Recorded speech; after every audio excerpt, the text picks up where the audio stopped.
আসসালামু আলাইকুম। এই ভিডিঅ'টো মই আমাৰ যিসকল মোৰ আপোন পৰিয়াল আছে ছৈয়দ হুকুম, এই আমাৰ নিজৰ মানুহখিনিৰ কাৰণে মই বনাইছোঁ, আপোনালোকক এটা আপিল কৰিবৰ কাৰণে। আমাৰ এটা ডাঙৰ প্ৰব্লেম চলি আছে যে কি আমাৰ দুখীয়া ছৈয়দ মানুহ বহুত আছে আৰু তেখেতসকলৰ বহুত কষ্ট হৈ আছে। মোক জনাইছে বহুতে যে কি এসাঁজ খাবলৈ নোপোৱা ছৈয়দ মানুহো আছে। তো আমাৰ এটা মানে কথা হ'ল কি, আমাৰ নিজৰ মানুহখিনিক যদি আমি নিজেই নাচাওঁ, বাহিৰৰ পৰা আহি কোনে চাবহি? তো বাহিৰৰ পৰা চাব বুলি আশা কৰি থাকি বহি পেলাই লাভ নাই। তো মোৰ এটা মানে আপোনালোক সকলোকে এটা ৰিকুৱেষ্ট হয়, যিহেতু আমাৰ ছৈয়দে জাকাত খোৱাটো হাৰাম হয়, আমি জাকাত তেওঁলোকক দিব নোৱাৰোঁ। আমাৰ জাকাতৰ পইচাটো লোকচান হৈ যাব, আমাৰ জাকাতটো আদায় নহ'ব। মই বহুত বিচাৰ খোচাৰ কৰি চালোঁ। মই যোৱা 5-6 বছৰে এই জাকাত ছৈয়দে খাব পাৰে নে নোৱাৰে সেই ওপৰত মই বহুত বিচাৰ খোচাৰ কৰিলোঁ। এই মোবাইলত বহি নহয়, মই বেলেগ বেলেগ স্কলাৰসকলক লগ ধৰিলোঁ আৰু বহুত মানুহক লগ ধৰিলোঁ, আৰু যিসকলে জাকাত ফাণ্ড চলাই আছে, যেনেকৈ জাকাত ইণ্ডিয়া আছে, তাত জাফৰ চাহাব আছে, এছ'চিয়েশ্যন অফ মুছলিম প্ৰফেশ্যনেলছ আছে, তাত আমিৰ সিদ্দিকী চাহাব আছে, ইদ্ৰিছী চাহাব আছে, এনেকৈ আৰু 4-5টা NGO আছে যি জাকাতৰ ওপৰত কাম কৰি আছে।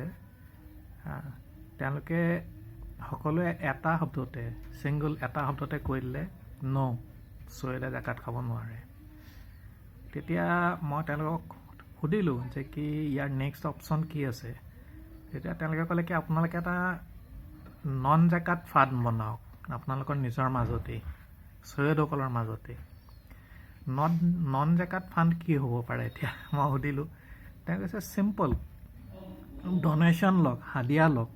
সেইটো একদম চাফ পইচা হয়, সেইটো না সদকা হয়, না ফিদিয়া হয়, না ফিতৰা হয়, না জাকাত হয়, একো নহয়। এইটো মানে গিফ্ট, এটা গিফ্ট ফাণ্ড খোলক আপোনালোকে, আৰু প্ৰত্যেক ঘৰৰ পৰা 100 টকা প্ৰত্যেক মাহে তোলক।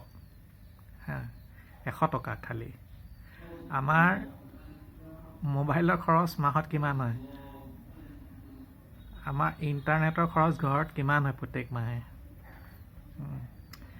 তো আৰু আমাৰ বহুত মানুহে পাণ গুটকা খায়, মাহে কিমান খৰচ কৰে, এইবোৰ তেওঁলোকে সুধিলে। মোৰ কথা নহয় দেই, এইবোৰ মোক নধৰিব কোনো কথাতেই। মই ডিছকাশ্যন যে কৰিছিলোঁ, ডিছকাশ্যনবোৰত মোক মানে কেনেকুৱা ধৰণৰ কুৱেশ্যন আহিছিলে, মই সেই কথাবোৰ কৈছোঁ খালি আপোনালোকক। মই মানে 5-6 বছৰে এই সময় দিলোঁ এই টপিকটোৰ ওপৰত, আৰু সময় দিবলৈ মই বাধ্য হ'লোঁ। কাৰণ যেতিয়া আমি জাকাত খাবই নোৱাৰোঁ আৰু আমাৰ বেলেগ কোনো চ'ৰ্চ নাই আৰু আমাক কোনো সহায়ো নকৰে, তেতিয়াহ'লে মানে আমি কি কৰিম? আৰু সেই প্ৰশ্নটো লৈ পেলাই যেতিয়া মই চবৰ আগলৈ গ'লোঁ, তেতিয়া চবেই মানে 100% এটা মানুহো নোলাল যি মানে ক'লে যে কি জাকাত খাব পাৰিব। 100% মানুহে এইটোৱে ক'লে যে কি আপোনালোকে এটা হাদিয়া ফাণ্ড খোলক, ডনেশ্যন ফাণ্ড। মই ক'লোঁ ডনেশ্যন ফাণ্ড খুলি থোৱাই আছে, কিন্তু কোনো পইচা নিদিয়ে। তেতিয়া তেওঁলোকে ক'লে কি নহয়, মাহে এটা ফিক্সড এমাউণ্ট কৰক চবৰে ওপৰত। মই ক'লোঁ এইটো ভাল কথা। তেতিয়া তেওঁলোকে ক'লে যে কি ফিক্সড এমাউণ্ট 100 টকাটো আজিৰ দিনত চবেই দিব পাৰিব, মাহত 100 টকা খালি, সেইটো চবেই দিব পাৰিব।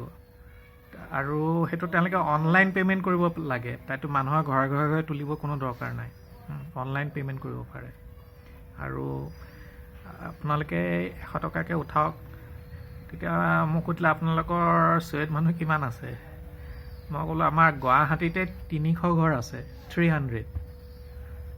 তেতিয়া হ'ল কি 300 যদি মানুহ আছে, মাহে যদি 100 টকাকৈ তোলা হয়, 30,000 টকা দেখোন মাহতেই হৈ যায়, আৰু বছৰত 3,60,000 টকা হৈ যায়। আৰু কি লাগিছে? আৰু 100 টকাটো মিনিমাম, আপুনি বেছিও দিব পাৰে, হয় নাই? তো এই আইডিয়াটো মই আগতে পাইছিলোঁ, কিন্তু আজি ৰাতিপুৱা মোৰ মায়েও ক'লে সেই একেটা কথাকে।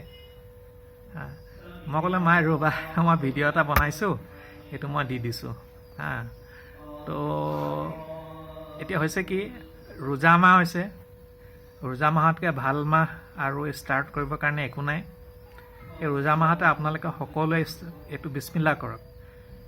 এটা হাদিয়া ফাণ্ডত, যিটো আমাৰ মানে ডনেশ্যন ফাণ্ড আছে, তেওঁলোকে অলৰেডি খুলি থৈছে।